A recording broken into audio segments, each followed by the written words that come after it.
सास, बहू और ताबीज। सुप्रिया का रोज किसी न किसी बात पर अपनी बहू तारा से झगड़ा होता ही रहता। दोनों स्वभाव से जिद्दी और अड़ियल थे।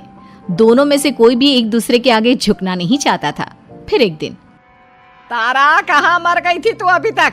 सुबह से शाम हो गई, घर में इतना काम पड़ा है, ये सब छोड़कर कहाँ मौज मस्ती करने गई थी? आपके घर के सारे काम करने का मैंने ठेका नहीं ले रखा।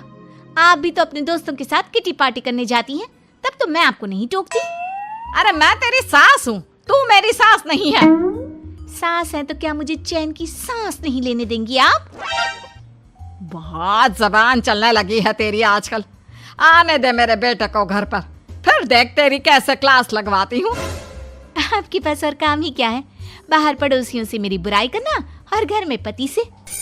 हाँ तो अब तेरा काम भी तो ऐसे ही होते हैं ना। तारीफ के लायक कोई भी काम किया है तूने आज तक? बस जुबान चलवा लो, कैंची से भी तेज चलती रहती है।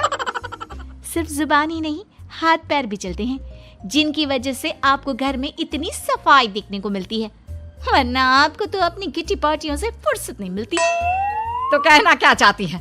घर का क्या सारा काम तू खुद अकेला करती है? तो और क्या नौकरानी करती है? इसी तरह तारा और सुप्रिया में आए दिन लड़ाई होती।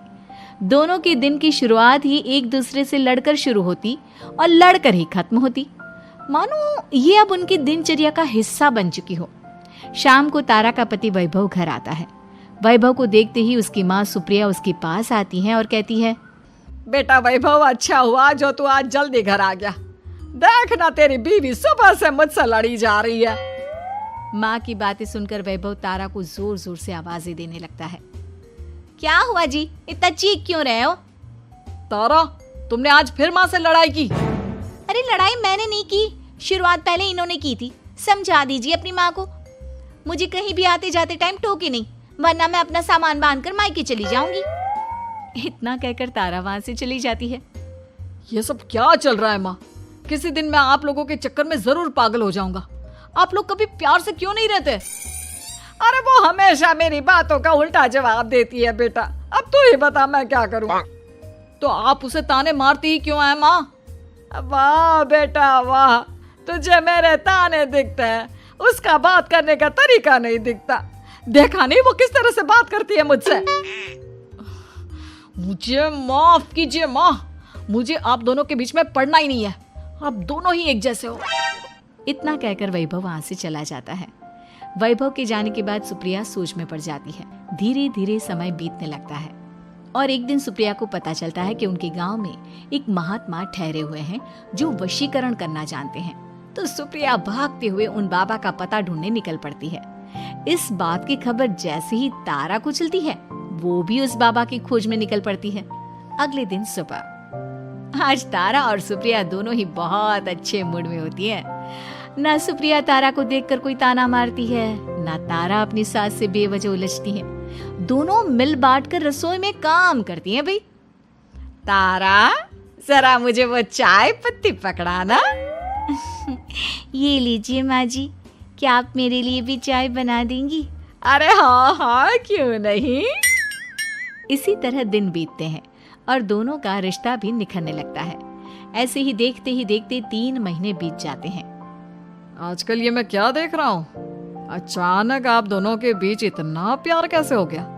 एक दिन था जब कभी माँ आप तारा को ताने देते देते नहीं थकती थी, और तारा, तुम पहले तो कितना उलझती थी माँ से, तो अब ये अचानक क्या हो गया आप दोनों को?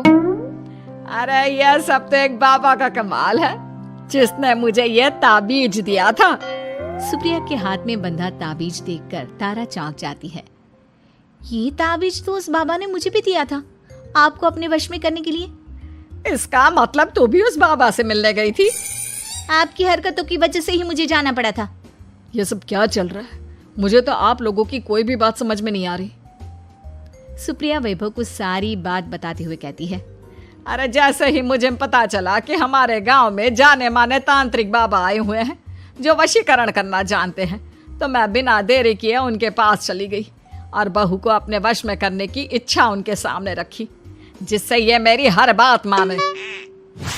बाबा, मैं अपनी बहू से बहुत दुखी हो चुकी हूँ।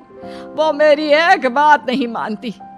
आप कुछ ऐसा कीजिए बाबा जिससे मेरी बहू मेरी हर बात मानने लगे। पहले आप मुझे अच्छे से बताइए, आपको अपनी बहू से आखिर परेशानी क्या है? बाबा वो मुझसे कभी प्यार से बात नहीं करती। मैं उसे एक बात सुनाती हूँ तो वो पलट कर 4 बातें सुनाती है। आप कुछ ऐसा कीजिए ना जिससे मेरी बहू सारी बातें मानने लगे। बाबा सुप्रिया की बातों को ध्यान से सुनते हैं और उसके बाद सुप्रिया को एक काले रंग का ताबीज देते हुए कहते हैं, ये ताबीज तुम्हें अपने गले में पहनना है और जब तक मैं ना कहूँ तब तक इसे उतारना मत।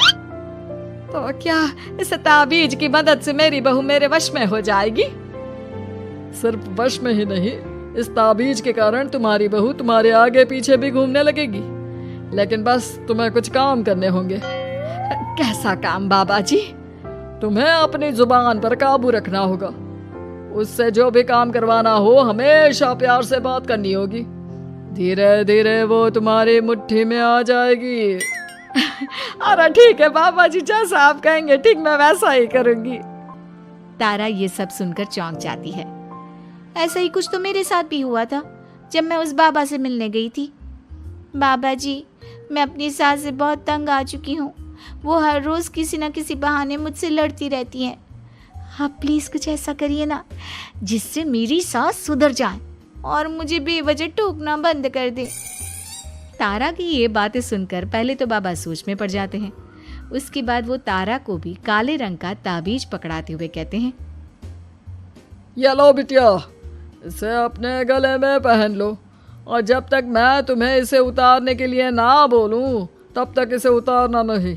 इस ताबीज को पहनने से तुम्हारी सास तुमसे प्यार करने लगेगी और दिन रात तुम्हारे आगे पीछे घूमेगी। ये सुनकर तारा बेहद खुश हो जाती है। बाबा, इस ताबीज का असर कब तक होगा? अगर तुमने मेरी सारी बातें मानी तो इस ताबीज का असर तुम्हें 2 दिन बाद ही दिखने लगेगा। उसके लिए सबसे पहले तुम्हें अपनी सास को इज्जत देनी होगी, उनके साथ प्यार से बर्ताव करना होगा और अगर कोई भी काम भी करवाना हो तो प्यार से ही बात करनी होगी। फिर देखना वो कैसे तुम्हारे इशारों पर नाचती है।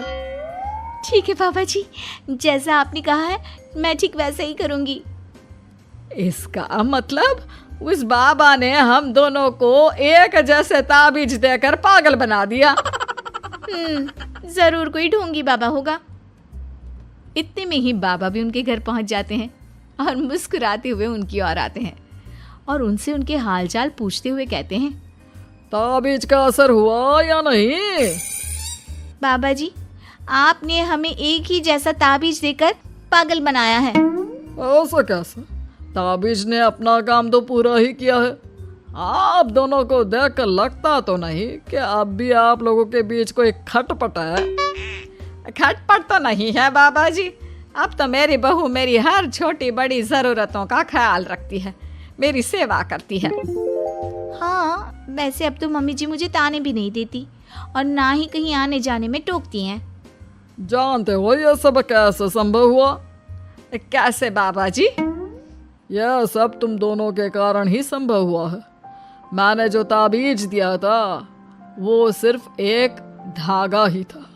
ये चमत्कार तो तुम दोनों ने अपनी जुबान पर संयम रखकर प्यार और संयम के साथ काम करके किया है। बिटिया, कुछ कमी तुम्हारे अंदर थी तो कुछ कमी तुम्हारे सास के अंदर थी। इसीलिए तुम दोनों को सुधारने और तुम्हारी गलती का एहसास कराने का यही एक रास्ता था। बाबा की ये सारी बातें सुनकर सुप्रिया और तारा एक दूसरे की ओर देखने लगते हैं। अब उन दोनों को अपनी गलती का एहसास होता है। शायद आप सही कह रहे हैं बाबा। मैंने कभी अपनी बहू को समझने की कोशिश ही नहीं की। मैंने भी तो कभी आपकी उम्र और ओहदे का लिहाज नहीं किया और जो जब मन में आया बोलती चली गई। हो सके तो मुझे माफ कर देना मम्मी जी। चलो फिर, अगर सब ठीक ही हो गया है तो बाबा जी अब आप भी वापस अर्जुन बन जाइए। वैभव की बात पर बाबा अपनी नकली दाढ़ी हटाते हैं तो उसे देखकर सास बहू हैरान रह जाती हैं। अरे अर्जुन भैया, आप? हाँ भाभी, आप दोनों के रोज रोज वाले झगड़ों से परेशान होकर एक दिन मेरे इस दोस्त ने एक प्लान बनाया और मेरी मदद मांगी, तो मैं इनकार कैसे कर सकता था। और देखिए आज उसका नतीजा हम सबके सामने है। सब जोर जोर से हंसने लगते हैं।